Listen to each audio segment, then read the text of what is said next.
కురిసిన అకాల వర్షానికి మామిడి రైతులు తీవ్రంగా నష్టపోయారు. ఈదురుగాలులకు పెద్ద ఎత్తున మామిడికాయలు రాలిపడ్డాయి.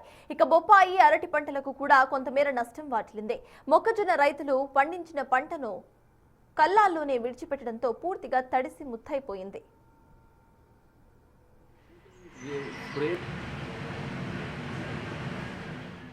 మరింత సమాచారాన్ని మా ప్రతినిధి షణ్ముఖ్ అందిస్తారు. జిల్లాలో అకాల వర్షం రైతుల్ని పెద్ద ఎత్తున నష్టం చేసిందనే చెప్పాలి. ఎందుకంటే ఇప్పుడు ప్రస్తుతానికైతే మాత్రం ఒకటి బొప్పాయి పంట కావచ్చు, లేదంటే అరటి పంట కావచ్చు, లేదంటే మామిడి పంట కావచ్చు, ఇవన్నీ కూడా కొంతవరకు ధ్వంసమైనటువంటి పరిస్థితి. మామిడి పంట ఏదైతే ఉందో మామిడికాయలు పెద్ద ఎత్తున రాలిపోయినటువంటి పరిస్థితి.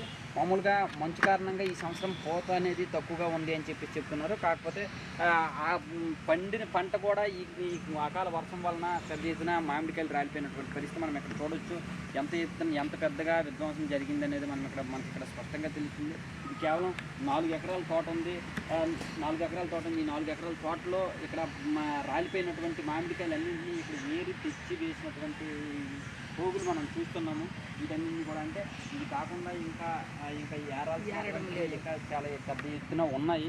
అయితే దీనివలన ఏం జరిగింది, ఇక్కడ మనం ఉన్నటువంటి ఈ తోట ఏదైతే ఉందో తోటని వేరే వాళ్ళు కొనుక్కొని వ్యాపారం చేస్తున్నటువంటి పరిస్థితి. అయితే ఎంత కొన్నారు, ఏమైంది, దీనివలన ఈ గత ఏడాదికి ఇప్పటికీ పంటలోనే ఏమైనా తేడా ఉందా ఏంటి అనేది ఇక్కడ పెద్దావిడ మనతో ఉన్నారా, అవన్నీ మనం అడిగి తెలుసుకుందాం. అమ్మ చెప్పండి, ఇప్పుడు ఈ మొత్తం ఇది ఎన్ని ఎకరాల తోట ఉంటుందమ్మా? ఇంతకుముందు గత ఏడాదికి ఇప్పటికి ఏమైనా పంటలో తేడా ఏమైనా ఉందా? తేడా ఉంది. తేడా ఉన్న చేతే కదా చెప్పాము. మరి అందుకే మంచు వల్ల సగం ప్రాబ్లం వచ్చింది. మొన్న ఒడుగుళ్ళు అన్న, ఇప్పుడు ఒడుగుళ్ళు అన్న, మరి ఏ ఉపకారం మాకు గవర్నమెంట్ ఇస్తాడని మేము బాధపడుతున్నాము. మరి మీ దయ. 4 ఎకరాల తోట ఇప్పుడు అప్పుడు 10 ఎకరాల తోట, ఈ 10 ఎకరాల తోటలో సగం కొట్టేసి ఇదల్లా తోటే. మరి చూస్తున్నారు కదా, ఈ 10 ఎకరాల తోటలోని సగం కొట్టేసినారు. సగం గాలి వానకి పడిపోయి ఉన్నాయి కాబట్టి ఉన్నకాడికి మంచుకి ఇలాగ దుల్లిపోయింది.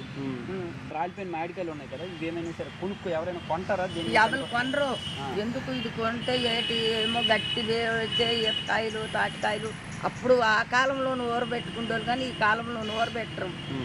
ఏదో పెద్ద కాయ అయితే పప్పులో తీసుకుంటారు, అంతవరకే. తోటలోని అంగా గలీజు కొంటుందని పోగులు పోసి జల్లెడిపే, మరి ఇంకేం లేదు. అది మొత్తానికైతే మనం చూడవచ్చు ఇక్కడ మామిడికాయలని ఎంత పెద్ద ఎత్తున ఏదైతే అనేది అవి చెప్తున్న దాన్ని బట్టి మనం అంటే మొన్నటి వరకు కూడా మంచు కూడా ఒక 10 రోజుల క్రితం వరకు కూడా వేసవి వచ్చిన తర్వాత కూడా 10 రోజుల క్రితం వరకు కూడా మంచు అనేది పడింది. దాని కారణంగా ఈ పూత ఏదైతే ఉందో మామిడి పువ్వు అనేది పూర్తిగా రాలిపోయింది. రాలిపోవడం కారణంగా ఈ సంవత్సరం దిగుబడి తక్కువగానే ఉంటుంది అని చెప్పి మామిడి రైతులందరూ కూడా మామిడి పంటని ఈ తోటలను కొనేవాళ్ళు కూడా భావించారు. అయితే ఈ 10 రోజుల్లోనే మళ్ళీ 2 సార్లు వడగళ్ళ వాన పడడం కారణంగా ఉన్న పూత కూడా రాలిపోయిందని చెప్తున్నారు.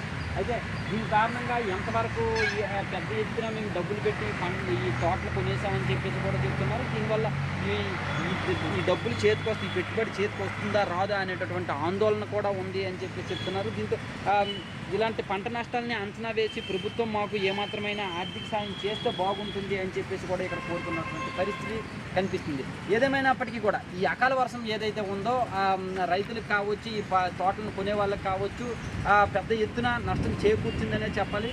ఇంకా మామిడి పంట పరిస్థితి ఎలా ఉంది అని అంటే ఇక్కడ అరటి పంట కావచ్చు, బొప్పాయి పంట కావచ్చు, ఆ చెట్లు ఏవైతే ఉన్నాయి ఈ ఈదురు గాలికి పడిపోయేటటువంటి అవకాశం ఎక్కువగా ఉంటుంది. కాబట్టి కొన్ని ప్రాంతాల్లో ఆ పంటలు కూడా నేల కూలినటువంటి పరిస్థితి కూడా కనిపిస్తుంది. ఈ అకాల వర్షం మొత్తానికి చూసుకున్నట్టయితే రైతులకైతే మాత్రం ఒక చేదు అనుభవాన్ని మిగిల్చిందని చెప్పాలి. కెమెరామెన్ లక్ష్మణ్తో షణ్ముఖ్, బిగ్ టీవీ, శ్రీకాకుళం నుంచి.